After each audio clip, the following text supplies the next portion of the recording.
12,800 foot बुलंदी पर अपर चतराल ज़ेनी फास में 3 रोज़ा पैराग्लाइडिंग चैम्पियनशिप अख्तिताम पजीर हुआ।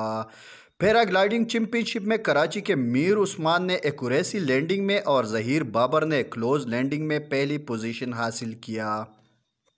मैं पहली दफ़ा आया हूँ चित्राल, अपर चित्राल बोनी, और यहाँ पे फ्लाई भी पहली दफ़ा किया, 2 दफ़ा जानी पास से किया।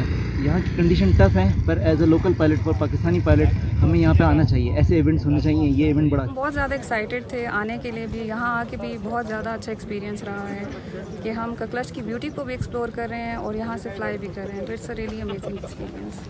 इस्लामी तकरीब में चतराल के रवायती मूसीकी के साथ रुक़स ने शायकीन के खून गरमा दिए। तकरीब के मेहमानी खुसूसी वफाकी वज़ीर उमर अयूब ने बेहतरीन कारकर्दगी पेश करने वाले पैराग्लाइडर में ट्राफियाँ तकसीम की।